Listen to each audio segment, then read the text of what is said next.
الحمد لله رب العالمين والصلاة والسلام على سيدنا محمد سيد الأنبياء والمرسلين وعلى آله وصحبه أجمعين. أما بعد فأعوذ بالله من الشيطان الرجيم. بسم الله الرحمن الرحيم. لقد كان لكم في رسول الله أسوة حسنة. وقال النبي صلى الله عليه وسلم: من أحبني أطاعني ومن أطاعني كان معي في الجنة، أو كما قال عليه الصلاة والسلام. وہ دانائے سبل ختم الرسل مولائے کل جس نے غبار راہ کو بخشا فروغ وادی سینہ. نگاہ عشق و مستی میں وہی اول وہی آخر، وہی قرآن وہی فرقان وہی یاسین وہی طٰہٰ. اللہم صلی علی سیدنا محمد وعلی آل سیدنا محمد وبارک وسلم. اللہ سبحانہ و تعالی اس پوری کائنات کا خالق اور مالک ہے. اس نے جب اس دنیا کے اندر انسانوں کی بستی بسانی چاہی اور حضرت آدم و حوا علیہم السلام کو اس دنیا کے اندر بھیجا تو یہ بات کہہ کر بھیجا: وَلَكُمْ فِي الْأَرْضِ مُسْتَقَرٌّ وَمَتَاعٌ إِلَىٰ حِينٍ، کہ دنیا جہاں تمہیں بھیجا جا رہا ہے وہاں تمہیں ہمیشہ نہیں رہنا ہے، بلکہ تمہیں اور تمہاری ذریت کو ایک خاص وقت تک رہنا ہے اور ایک خاص وقت تک دنیا سے فائدہ اٹھانا ہے. پھر اس کے بعد اسے آخرت کی طرف آنا ہے، ہمیشہ کی زندگی کی طرف آگے کو بڑھ جانا ہے. اور دنیا کے اندر اور دنیا کے بعد ہمیشہ کی زندگی میں تمہاری کامیابی کے لیے اور تمہاری ذریت اور تمہاری نسلوں کی دونوں جہاں میں خوشحالی کے لیے اللہ رب العالمین نے ایک ضابطہ بتایا، اور اس کو بتاتے ہوئے یہ کہا: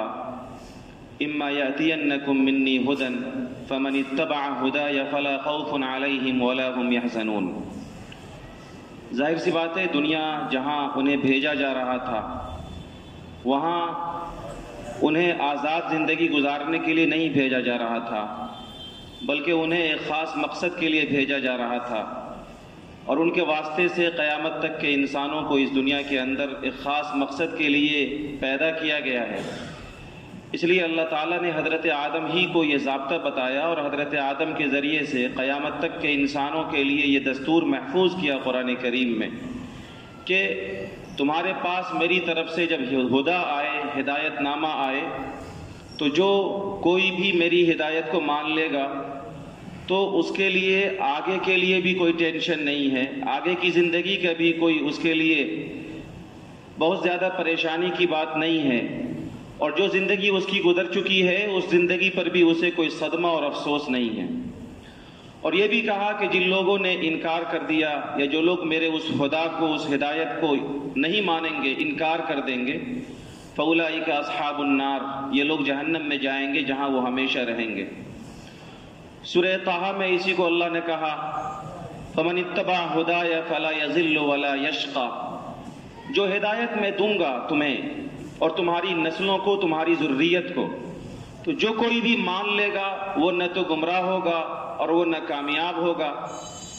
لیکن جو نہیں مانے گا، وَمَنْ أَعْرَضَ عَنْ ذِكْرِي، جو میری ہدایت اور میرے ذکر سے اعراض کر لے گا، تو دنیا کی زندگی بھی اس کی تنگ کی جائے گی اور آخرت میں بھی اسے اندھا بنا دیا جائے گا. یہ حضرت آدم جو ہمارے باپ ہیں، ہمارے دادا ہیں، تمام انسانوں کی اصل ہیں، وہیں سے پوری دنیا کا اتفاق ہے کہ دنیا کی بستی بسی ہے. حضرت آدم جب دنیا کے اندر آئے تو اللہ تعالیٰ نے وہیں یہ ضابطہ بتایا تھا کہ دنیا کی زندگی میں ہم ہدایت نامہ اتارتے رہیں گے. علامہ ابن کثیر رحمۃ اللہ علیہ نے لکھا ہے کہ یہ ہدا جس کے اتارنے کا وعدہ اور جس کی پیروی پر دنیا اور آخرت کی کامیابی کی ضمانت بتائی گئی، یہ کیا ہے؟ انہوں نے لکھا ہے کہ انبیاء اور رسول اور ان کی کتابیں، ان کے ذریعے سے انسانیت کو دی جانے والی ارشادات و رہنمائی، یہی وہ ساری چیزیں ہیں جن کے بارے میں اللہ نے کہا کہ جو اس کی پیروی کر لے گا وہ کامیاب ہو جائے گا، اور جو اس کو جھٹلا دے گا، اس کا انکار کر دے گا، وہ جہنم کے حوالے کر دیا جائے گا، اس کی دنیا کی زندگی بھی تنگ کر دی جائے گی۔ تو اللہ تعالیٰ نے اپنے اس وعدے کے مطابق ہر زمانے میں انسانوں کی رہبری کے لیے اس خدا کو بھیجا، انبیاء اور رسول کو بھیجا، کتابیں بھیجی۔ اخیر کے زمانے میں حضرت موسیٰ اور حضرت عیسیٰ علیہ السلام بھی آئے، اور علامہ جزری رحمۃ اللہ علیہ نے لکھا ہے کہ حضرت موسیٰ اور حضرت عیسیٰ علیہ السلام کے درمیان تقریباً 1700 سال کا فاصلہ رہا، اور اس درمیان صرف بنی اسرائیل میں تقریباً 1000 انبیاء کرام علیہ السلام تشریف لائے، اس کے علاوہ بھی کچھ نبی آئے۔ پھر حضرت عیسیٰ اور ہمارے آقا سرکار دو عالم صلی اللہ علیہ وسلم کے درمیان تقریباً 569 سال کا فاصلہ رہا، اور اس درمیان صرف 3 نبی آئے، اور ہمارے نبی کی بعثت سے پہلے 484 سال کا اتنا لمبا عرصہ گزرا ہے جس میں کوئی نبی نہیں آیا، کوئی رسول نہیں آیا، اور صورتحال یہ ہو گئی کہ دنیا ایک طرح سے ضلالت اور گمراہی کی آماجگاہ بن گئی۔ اللہ تعالیٰ نے ہدایت کی پیروی پر دنیا اور آخرت کی کامیابی کا وعدہ کیا تھا، اور اس ہدایت کو اتارنے کے لیے انبیاء اور رسول کو بھیجا۔ ہم کہتے سنتے ہیں کہ تقریباً 1.25 لاکھ نبی اس دنیا کے اندر آئے۔ انبیاء اور رسول کا سلسلہ اسی لیے اللہ تعالیٰ نے اس دنیا کے اندر بھیجا تاکہ انسانوں کو اس کی زندگی کا صحیح رخ بتایا جائے، انسانیت کو اس کی زندگی کا صحیح مقصد بتایا جائے، انسانوں کی صحیح رہبری کی جائے۔ اور 1.25 لاکھ انبیاء کرام علیہ السلام اسی لیے اس دنیا کے اندر مبعوث کیے گئے، اور ہر زمانے میں ہر قوم میں یہ نبی آتے رہے۔ قرآن کریم نے الگ الگ آیتوں میں اس کا تذکرہ کیا، وَإِن مِّنْ أُمَّةٍ إِلَّا خَلَا فِيهَا نَذِيرٌ، کہ ہر امت میں ڈرانے والے آئے اس بات سے کہ دنیا میں اگر انہوں نے نبی کو نہیں مانا تو ان کی دنیا بھی تنگ ہوگی اور ان کی آخرت بھی تباہ ہو جائے گی۔ وَلَقَدْ بَعَثْنَا فِي كُلِّ أُمَّةٍ رَسُولًا، ہر امت میں ہم نے رسول بھیجا۔ نبی پاک علیہ السلام کو کہا گیا وَلَقَدْ أَرْسَلْنَا مِن قَبْلِكَ فِي شِيَعِ الْأَوَّلِينَ، ہم نے آپ سے پہلے بھی بہت سارے نبیوں کو، رسولوں کو ہر جماعت اور ہر قوم کے اندر بھیجا۔ یہ انبیاء اور رسول ہر زمانے میں اور ہر قوم میں آتے رہے اور انسانیت کو ہدایت دیتے رہے۔ لیکن یہاں پر 2 باتیں سمجھنے کی ہے۔ ایک بات تو یہ کہ جب اللہ تعالیٰ یہ کہہ رہا ہے کہ ہر زمانے میں اور ہر قوم میں ہم نے نبی اور رسول کو بھیجا، تو کیا اس کا مطلب یہ ہے کہ ہر بستی میں اور ہر علاقے میں نبی آئے؟ مفسرین نے لکھا ہے کہ اس طرح کی آیتوں کا مطلب یہ ہے کہ ایک نبی کی دعوت جہاں تک پہنچتی رہی وہاں تک دوسرے نبی کی ضرورت نہیں تھی۔ مثال کے طور پر آپ سے میں بات کر رہا ہوں، میری بات جہاں تک پہنچ رہی ہے وہاں تک کسی دوسرے کو کچھ بتانے کی ضرورت نہیں ہے۔ ایسے ہی ایک نبی کی دعوت جہاں تک پہنچتی رہی، جن علاقوں تک پہنچتی رہی، وہاں تک کسی دوسرے کی نبی کی ضرورت نہیں تھی۔ ایسے ہی اللہ تعالیٰ نے ایک نبی کو اس دنیا کے اندر جن ہدایات کے ساتھ، جن ارشادات کے ساتھ زندگی گزارنے کے لیے، انسانیت کے لیے جن نمونوں کے ساتھ بھیجا، ان ہدایات کے نقوش اور اثرات جب تک باقی رہے تب تک کسی دوسرے نبی کی ضرورت نہیں تھی۔ لیکن اخیر میں جیسا کہ میں نے ذکر کیا کہ آخری نبی اور ہمارے آقا صلی اللہ علیہ وسلم کے درمیان تقریباً 484 سال کا ایسا لمبا عرصہ گزرا ہے جس میں کوئی نبی نہیں آیا، اور اب ضرورت تھی نبی کی۔ ضرورت اس لیے تھی کیونکہ انسانیت کو جس مقصد کے لیے اس دنیا کے اندر بھیجا گیا تھا، انسانوں نے اس مقصد کو بلا دیا تھا۔ اور سیرت کی کتابوں میں تفصیلات درج ہیں کہ صورتحال کیا تھی اس وقت کی۔ آپ ہمیشہ سنتے ہیں، ان حالات کا تذکرہ آپ کے سامنے ہوتا ہے کہ آقا صلی اللہ علیہ وسلم کی بعثت سے پہلے اور آپ کے مبعوث ہونے سے پہلے جب ایک لمبا عرصہ گزرا تھا تو انسانیت کی صورتحال کیا تھی۔ پوری انسانیت اللہ کے علاوہ غیر اللہ کی پوجا کے اندر مبتلا تھی۔ لوگ اپنے ہاتھوں سے بنائے گئے پتھر کی مورتوں کی پوجا کرتے تھے، کوئی سانپ کو، کوئی بچھو کو، کوئی درخت کو، کوئی پہاڑ کو، جس کو جو سمجھ میں آیا اس کی پوجا وہ کرنا شروع کر چکے تھے۔ انسانیت ظلم و جور کی چکی میں پس رہی تھی، کمزوروں پر ظلم و ستم کے پہاڑ توڑے جا رہے تھے، عورتوں کی عزت و عصمت کی کوئی قیمت نہیں تھی، لوگ اپنی بیویوں، بیٹیوں، ماؤں کو جوؤں کے اندر ہار جایا کرتے تھے، شراب و کباب کی محفلیں قائم تھی، عورتوں کی صورتحال یہ تھی کہ ان کا تصور جانوروں سے بھی زیادہ بدتر تھا، بیٹیوں کو لوگ زندہ زمین میں دباتے تھے، قرآن کریم نے کہا کہ جب بیٹی کی خوشخبری سنائی جاتی تھی ظل وجهه مسودا، تو چہرہ سیاہ ہو جاتا تھا کہ یہ کیسی منحوس چیز میرے گھر کے اندر آ گئی ہے۔ اس طرح کی تمام تر صورتحال میں انسانیت کی صورتحال یہ تھی کہ انسانیت بس یوں کہہ لیجئے کہ تباہی اور بربادی کی کھائی میں گرنے والی تھی۔ قرآن کریم نے کہا اولئک کالانعام، لوگوں کی صورتحال یہ تھی کہ وہ جانور ہو چکے تھے، بل اضل، بلکہ اس سے بھی زیادہ گمراہ تھے۔ لوگوں کے دل میں دل نہیں تھا بلکہ پتھر سے بھی زیادہ سخت ایک ٹکڑا تھا۔ ان صورتحال میں ضرورت تھی کہ اس سسکتی انسانیت پر اللہ رحم کرے، اس سسکتی انسانیت پر رحمت کے لیے کوئی نبی بھیجا جائے۔ چنانچہ اللہ تعالیٰ نے ہمارے آقا سرکار دو عالم جناب محمد رسول اللہ صلی اللہ علیہ وسلم کو آج سے 1450 سال پہلے اس دنیا کے اندر مبعوث فرمایا،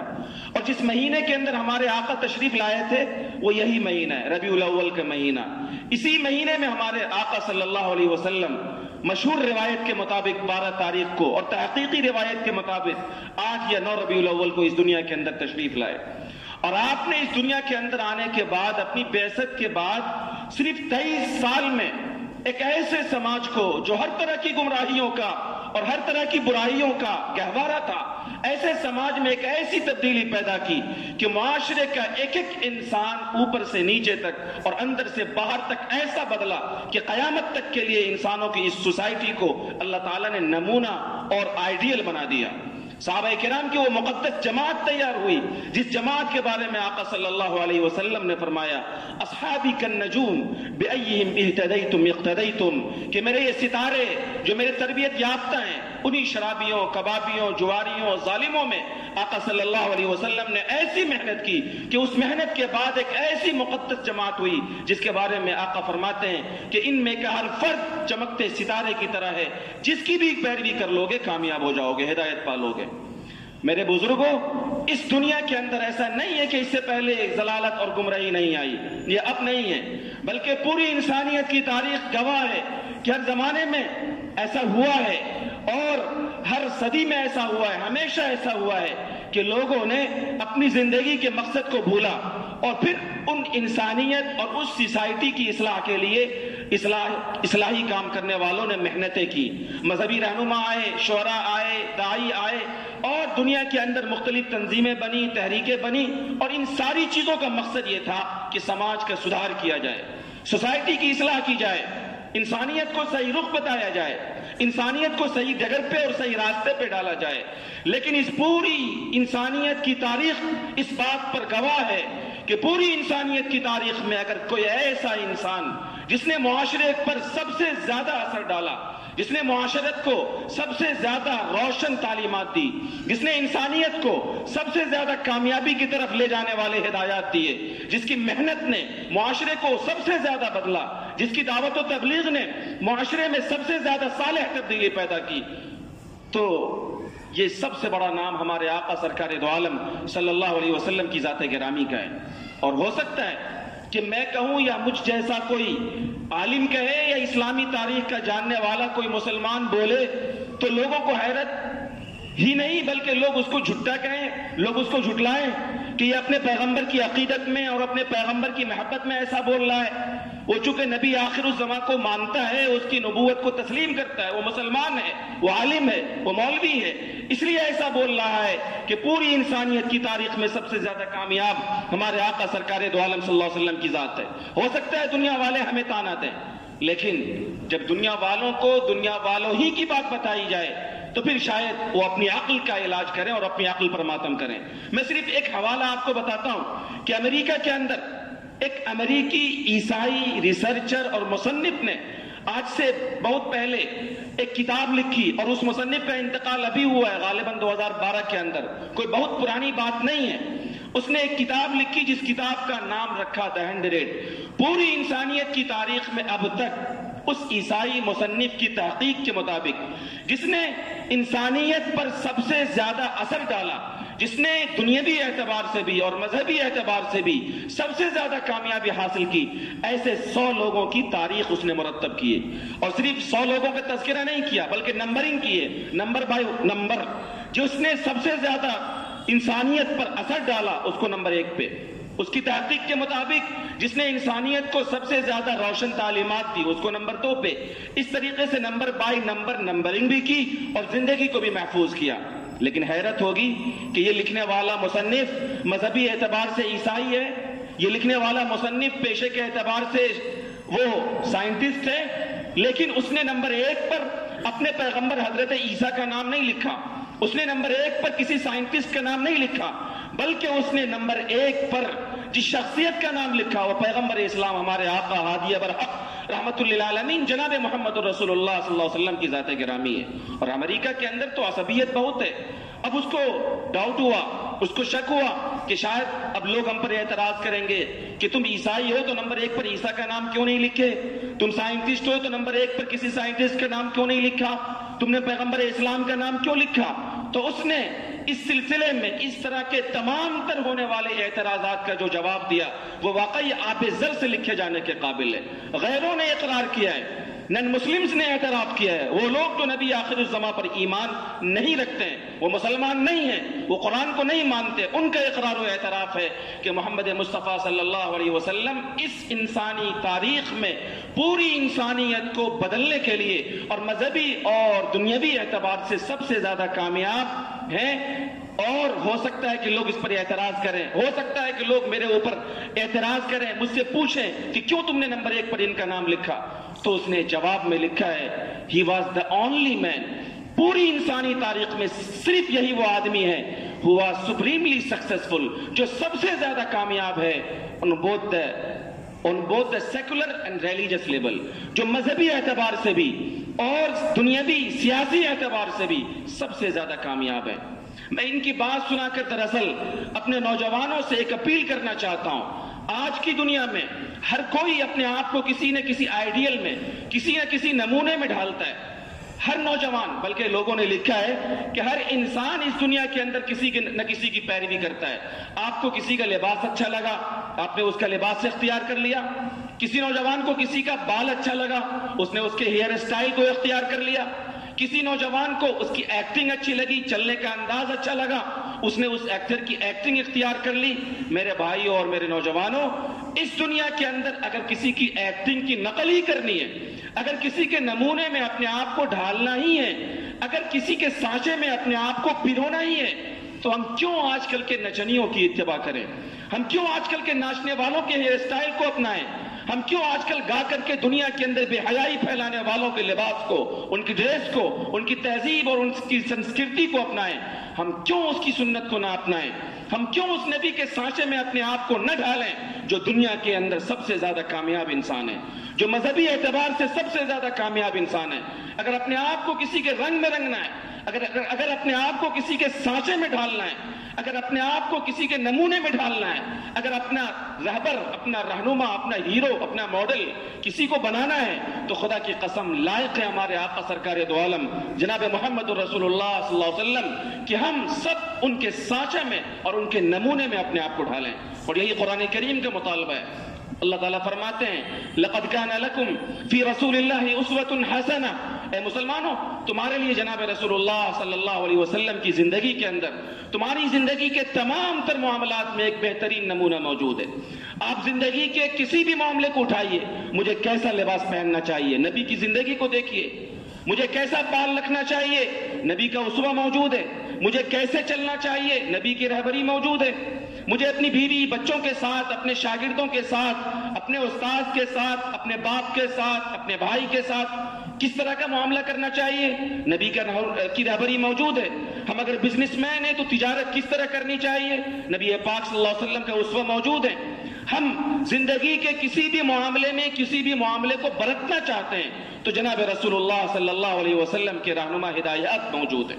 اور ہماری ایمانی ذمہ داری ہے، اور نبی پاک صلی اللہ علیہ وسلم سے محبت کا یہ تقاضا ہے کہ ہم نبی پاک صلی اللہ علیہ وسلم کی تمام تر تعلیمات کو اور آپ کی تمام تر ہدایات کو اپنی زندگیوں کے اندر نافذ کریں۔ یہی محبت رسول کا تقاضا ہے۔ جب ربیع الاول کا مہینہ آتا ہے تو بھائی لوگ اور کچھ لوگ رسول اللہ صلی اللہ علیہ وسلم سے محبت کے اظہار کے لیے طرح طرح کی چیزیں کرتے ہیں، کوئی جلوس نکال رہا ہے، کوئی محفل مشاعرہ منعقد کر رہا ہے، کوئی کچھ کر رہا ہے، کوئی کچھ کر رہا ہے۔ رسول اللہ صلی اللہ علیہ وسلم سے محبت کا تقاضا اور آپ کے عشق کی ذمہ داری ہمارے اوپر یہ ہے کہ ہم اس وقت اپنی زندگیوں کے اندر نبی پاک صلی اللہ علیہ وسلم کی سنتوں پر عمل کریں. اور یہ محبت کی کسوٹی ہے. ہم نبی کی محبت کو اگر کسی دوسری کسوٹی پر ناپیں, کسی دوسرے تھرمامیٹر سے ناپیں, ہم لوگ بہت بار کہہ دیتے ہیں کہ یہ چائنیز چیز ہے, یہ صحیح نہیں رہبری کرتی, یہ صحیح نہیں تول کر دے سکتی, یہ فلاپ ہے, یہ ڈپلیکیٹ چیز ہے. خدا کی قسم, نبی کی محبت کو جانچنے کے لیے وہ تمام تھرمامیٹر جو ہم نے بنایا ہے وہ سب ڈپلیکیٹ ہے. نبی کی محبت کو جانچنے کا صحیح تھرمامیٹر صرف وہ تھرمامیٹر ہے جو آقا صلی اللہ علیہ وسلم نے امت کو دیا ہے. اور وہ حدیث میں نے خطبے میں اسی لیے پڑھی تھی. آقا صلی اللہ علیہ وسلم فرماتے ہیں, اگر تم دیکھنا چاہتے ہو کہ تمہارے دل میں نبی کی محبت ہے یا نہیں, تمہارے قلب و جگر میں آقا صلی اللہ علیہ وسلم کا عشق ہے یا نہیں ہے, تو دیکھو آقا فرماتے ہیں, من احبنی اطاعنی, جو مجھ سے محبت کرے گا وہ میری اتباع کرے گا, وہ میری بات مانے گا, وہ میری سنتوں پر عمل کرے گا. محبت کا معیار اور محبت کی کسوٹی بتائی گئی نبی کی اتباع, نبی کی پیروی. ہر عمل میں, کھانے میں, پینے میں, پہننے میں, اوڑھنے میں, معاملات میں, ساری چیزوں میں نبی کی اتباع جو جتنی زیادہ کرے گا وہ نبی پاک صلی اللہ علیہ وسلم کا اتنا بڑا عاشق ہوگا. اور آقا فرماتے ہیں, ومن اطاعنی کان معی فی الجنہ, جو میری سنتوں پر عمل کر لے, میری اتباع کر لے, وہ میرے ساتھ جنت کے اندر ہوگا. میرے بھائی اور میرے بزرگوں, موجودہ وقت میں جبکہ حالات آپ کے سامنے, حالات کا چہرہ اور اس کا آئینہ آپ کے سامنے, آپ موجودہ صورتحال میں ملک و ملت کے اور عالم کے حالات کو دیکھ رہے ہیں, ان حالات میں ہم سب کی یہ ذمہ داری ہے کہ آقا صلی اللہ علیہ وسلم کی سنتوں کو اور آپ کی تعلیمات کو اپنی زندگیوں میں نافذ کریں. جب اس طرح کی بات ہوتی ہے تو ہمیں لگتا ہے کہ یہ تو بڑا مشکل کام ہے, یہ تو بڑا بھاری کام ہے. میں کہا کرتا ہوں کہ آپ کہیں نہ کہیں سے تو شروعات کریں گے. آپ جہاں سے شروعات کر سکتے ہو شروع کر دیجئے. ابھی مسجد سے نکلنا ہے آپ کو, آقا صلی اللہ علیہ وسلم کی سنت ہے, بائیں پاؤں سے مسجد سے باہر نکلو. چپل پہنیں گے آپ, آقا کی سنت ہے, پہلے دائیں پاؤں میں پہنو. گھر میں جائیں گے آپ, نبی کی سنت ہے, سلام کر کے جاؤ. ابھی آپ کھانا کھائیں گے, نبی کی سنت ہے, دسترخوان بچھا کر کھانا کھاؤ, سب لوگ مل کے کھانا کھاؤ, دعا پڑھ کے کھانا کھاؤ. کوئی لقمہ گر جائے تو اٹھا لو. کھانا کھانے کے بعد آپ ہاتھ دھلیں گے, دعائیں کھانا کھانے کے بعد کی آپ دعا. میں ایک مثال دے رہا ہوں کہ یہ اور اس طرح کی چیزیں, کیا اس طرح کی سنتوں پر عمل کرنے میں کوئی جرمانہ لگتا ہے؟ کیا اس طرح کی سنتوں پر عمل کرنے میں موجودہ حکومت کی طرف سے پابندی ہے؟ کیا ٹیکس عائد ہے؟ ہم سب کی یہ ذمہ داری ہے کہ روزمرہ کی سنتوں میں بھی آقا صلی اللہ علیہ وسلم کی سنتوں کو معلوم کریں. ہم بہت سہولت کے ساتھ بہت ساری چیزوں کو اپنی زندگیوں کے اندر نافذ کر سکتے ہیں اور اس کو عملی جامہ پہنا سکتے ہیں. انشاءاللہ روزمرہ کی سنتوں کو آپ معلوم بھی کریں گے اور ان پر عمل بھی کریں گے انشاءاللہ. ایک آخری بات مجھے اس وقت بڑی ذمہ داری کے ساتھ سنانی ہے. قرآن کریم میں ایک آیت میں اللہ تبارک و تعالی نے ایک بات ارشاد فرمائی ہے, اور وہ پیغام دراصل جب سنایا جاتا ہے تو لوگ یہ سمجھتے ہیں کہ اس آیت کا تعلق کسی خاص مضمون یا کسی خاص حکم سے. اللہ فرماتے ہیں, وَيْلٌ لِّلْمُطَفِّفِينَ, ناپ تول میں کمی کرنے والوں کے لیے بڑی ہلاکت, بڑی تباہی اور بڑی بربادی ہے. ہم لوگ یہ سمجھتے ہیں, قرآن کریم نے آگے آیات کے اندر یہ بیان بھی کیا ہے کہ جب وہ ناپ کر لوگوں کو ان کی چیز دیتے ہیں, ان کا حق دیتے ہیں, تو وہ ڈنڈی مار دیتے ہیں, کم دیتے ہیں. اور جب لوگوں سے اپنا حق وصول کرتے ہیں, یستوفون, تو پورا پورا وصول کر لیتے ہیں. ایسے لوگوں کے بارے میں جو دوسروں کو حق دیتے وقت ڈنڈی مار دیتے ہیں, کم دیتے ہیں, اور اپنا حق لیتے وقت پورا پورا لے لیتے ہیں, قرآن کریم نے کہا ویل, ہلاکت ہے ایسے لوگوں کے لیے. ویل کے بارے میں علماء نے لکھا ہے کہ یہ جہنم کی خطرناک وادی ہے, خطرناک جگہ ہے, یا اس کے معنی کم از کم خطرناکی, دھمکی اور وعید کے تو ضرور ہیں. تو اللہ تعالیٰ ایسے لوگوں کے بارے میں جو ناپ تول میں کمی کرتے ہیں, ہلاکت اور بربادی کی ضمانت دے رہا ہے کہ یہ لوگ ہلاکت میں, یہ لوگ برباد ہیں. امام مالک رحمۃ اللہ علیہ نے موطا امام مالک میں لکھا ہے, لِكُلِّ شَيْءٍ وَفَاءٌ وَتَكْفِيفٌ, کہ کسی چیز کو پورا کرنا اور کسی چیز کے اندر کمی کرنا ہر چیز کے اندر ہے, صرف ناپ تول میں نہیں ہے. کہ ایک آدمی تاجر ہے تو جب لوگوں کو سودا دے رہا ہے تو پیسہ پورا لے رہا ہے, لیکن جب سودا تول کے دے رہا ہے تو 1 کلو کے بجائے 900 گرام دے رہا ہے. صرف اس میں نہیں ہے بلکہ ہر چیز میں ہے. یا تو آپ اس کے حق کو پورا کریں گے یا آپ اس کے حق کو کم کریں گے. میرے شیخ حضرت مفتی ابو القاسم صاحب دامت برکاتہم, جو دارالعلوم دیوبند کے معتمم ہیں, انہوں نے اپنے ایک واعظ میں ابھی ایک جگہ ارشاد فرمایا کہ رسول اللہ صلی اللہ علیہ وسلم پر ایمان رکھنے کی وجہ سے ہم اور آپ اس امت کا ایک ایک فرد آخری امت ہے، اور آخری امت سے اور آخری امت کے سب سے بڑے مجمع سے جب رسول اللہ صلی اللہ علیہ وسلم نے اپنے آخری حج میں خطاب کیا تھا تو یہ ارشاد فرمایا تھا فَلْيُبَلِّغِ الشَّاهِدُ الْغَائِبُ کہ اے میرے صحابہ، اس سے پہلے آپ نے پوچھا تھا کہ یہ بتاؤ کہ اللہ نے جو دین تم تک پہنچانے کی ذمہ داری مجھ کو دی تھی، کیا میں نے وہ دین تم تک پہنچا دیا؟ کیا میں نے اپنی ذمہ داری ادا کر دی؟ اللہ نے کہا تھا بلغ ما انزل الیک من ربک، کہ جو دین آپ کو دیا جا رہا ہے وہ امت تک پہنچائیے۔ تو یہ بتاؤ کہ 23 سال ہونے کو ہے، میں نے تم تک اپنا پیغام پہنچا دیا یا نہیں پہنچایا؟ تو صحابہ کرام نے بیک زبان کہا یا رسول اللہ قد بلغت الرسالہ وادیت الامانہ، اے میرے آقا آپ نے رسالت کا حق ادا کر دیا، آپ نے اللہ کے دین کی جو ذمہ داری تھی آپ نے وہ ذمہ داری پوری کر دی۔ تو آپ نے صحابہ کرام کے اس بڑے مجمع سے ایک جملہ ارشاد فرمایا، آپ نے فرمایا تھا فَلْيُبَلِّغْ الشَّاهِدُ الْغَائِبُ کہ جو یہاں موجود ہیں وہ بعد والوں تک پہنچائیں۔ صحابہ کرام نے بعد والوں تک پہنچایا، انہوں نے اپنے بعد والوں تک پہنچایا، اور یہ کلمہ، یہ دین، یہ شریعت، یہ قرآن ہم تک پہنچا، اور آج ہم لوگ مسلمان ہیں۔ میرے بھائی اور میرے بزرگوں، موجودہ حالات میں ہم سب لوگ قرآن مجید نے جو ہم سے بشارتیں سنائی ہے، خوشخبری سنائی ہے کہ اللہ کا وعدہ ہے مسلمانوں سے کہ یہ کامیاب رہیں گے، اللہ کا وعدہ ہے مسلمانوں سے کہ ان کی نصرت ہوگی، ان کی مدد ہوگی، اللہ تعالیٰ کا وعدہ ہے کہ مسلمانوں کو ڈرنے ورنے کی ضرورت نہیں ہے، یہ قرآن کریم میں مسلمانوں سے وعدہ ہے۔ لیکن جب ہم لوگ ملک کے اور عالم کے منظر نامے پر نگاہ ڈالتے ہیں تو ہم کہتے ہیں کہ صاحب مسلمانوں کی مدد کہاں ہو رہی ہے؟ مسلمان کہاں سر بلند ہیں؟ مسلمان کہاں بے خوف ہیں؟ ہر جگہ تو وہ خوف کے ساتھ جی رہے ہیں، ڈر کے ساتھ جی رہے ہیں، ہر جگہ تو وہ پسپا ہو رہے ہیں، ذلیل ہو رہے ہیں، کہیں ان کی سر بلندی نہیں ہو رہی ہے۔ میرے بھائی اور میرے بزرگوں غور کیجئے، میں شارٹلی اور اختصار کے ساتھ اس اہم نقطے کو آپ کے سامنے بیان کر رہا ہوں۔ اب غور کیجئے، جب ہمیں لینے کی بات آ رہی ہے تو ہم یہ تلاشتے ہیں کہ اللہ تعالیٰ نے جو وعدہ کیا تھا وہ کہاں ہے؟ اللہ نے وعدہ کیا تھا لا تہینوا ولا تحزنوا وانتم الاعلون، غم نہ کرو، ٹینشن مت لو، تم سر بلند رہو گے۔ ہم کہاں سر بلند ہیں؟ اللہ تعالیٰ نے وعدہ کیا تھا انا لننصر رسلنا والذین آمنوا فی الحیاۃ الدنیا کہ ایمان والوں کی دنیا کی زندگی میں مدد کی جائے گی۔ کہاں ہماری مدد ہو رہی ہے؟ سب جگہ ہمارے خلاف پالیسی بنائی جا رہی ہے۔ ہم یہ ساری بشارتیں تلاشتے ہیں ملک کے اور عالم کے منظر نامے میں کہ ہمارے ساتھ یہ ساری خوشخبریاں کہاں ہیں؟ ہم اپنے حقوق کو تلاش رہے ہیں اور ہمیں احساس ہے، گلہ ہے کہ ہمیں یہ حقوق نہیں مل رہے، اللہ کی بشارتیں شاید ہم پر پوری نہیں ہو رہی۔ اللہ تعالیٰ نے مدد کے، نصرت کے، کامیابی کے، سربلندی کے اور اس دنیا کے اندر باعزت زندگی کے جو وعدے کیے تھے وہ سارے وعدے نظر نہیں آ رہے۔ لیکن میرے بھائیوں، دل کے اوپر ہاتھ رکھ کر سوچئے، آپ یہ بشارتیں اپنے حق کے لیے تلاش رہے ہیں، لیکن دوسری طرف رسول اللہ صلی اللہ علیہ وسلم نے جو ذمہ داری اس امت کے ایک ایک فرد کو دی تھی، کیا اس ذمہ داری کو ہم پوری بھی کر رہے ہیں؟ کیا اس ذمہ داری کو لے کر ہم دوسروں کے پاس جا بھی رہے ہیں؟ کیا ہم اپنی زندگی کے کردار و گفتار سے دوسروں کو دین کی دعوت بھی دے رہے ہیں؟ کیا ہم دوسروں کو دین تک بلانے کے لیے کوئی محنت، کوئی مشقت، کوئی مجاہدہ، کوئی کام کر رہے ہیں؟ اگر آپ صحیح معنوں میں اور بہت صحیح تجزیہ کریں گے تو آپ کو اس بات کا احساس ہوگا کہ یقیناً ہماری جو ذمہ داری تھی وہ ہم ادا نہیں کر رہے ہیں۔ تو ہم نے تو حق دینے میں کمی کر دی، بحیثیت خیر امت اور بحیثیت آخری نبی کی آخری امت کے جو ذمہ داری تھی ہماری،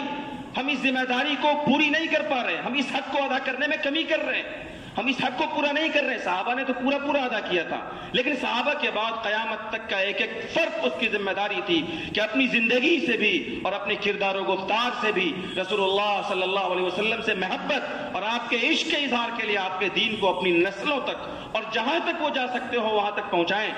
ظاہر سی بات ہے کہ اس ذمہ داری کو ادا کرنے میں ہم پیچھے ہو رہے ہیں، اس ذمہ داری کو ہم نہیں ادا کر رہے ہیں، اور جب اس ذمہ داری کو ہم ادا نہیں کر رہے ہیں تو بشارتوں کے اور نصرتوں کے اور سربلندیوں کے جو وعدے ہیں اللہ تعالیٰ کی طرف سے وہ کہاں سے پورے ہوں گے؟ ظاہر سی بات ہے پھر اسی صورت میں قرآن کریم نے کہا ویلن، ہلاکت ہے، اور یہ ہلاکت ہمارے سامنے نظر آ رہی ہے۔ اس لیے میرے نوجوانوں، خاص طور سے میں آپ سے کہوں گا کہ اس وقت اس ملک کے اندر اور عالم کے اندر عزت اور سربلندی کے ساتھ زندگی گزارنے کے لیے اور اللہ کے وعدوں اور اللہ کی بشارتوں کا اپنے آپ کو مستحق بنانے کے لیے راستہ صرف ایک ہے، اور وہ راستہ یہ ہے کہ نبی آخر الزمان اللہ صلی اللہ علیہ وسلم سے محبت اور آپ کے عشق کے جو تقاضے ہمارے اوپر ہیں ہم ان تقاضوں کو پورا کریں. ہم صرف 12 ربیع الاول کے جلوس تک نہ رہ جائیں, ہم صرف سیرت کے جلسوں تک نہ رہیں, ہم صرف سیرت کے جلسوں کے تذکروں تک اپنے آپ کو محدود نہ رکھیں, بلکہ اس دین کی جو ذمہ داری ہمارے اوپر ہے کہ اس دین کے رنگ میں ہم خود کو بھی رنگ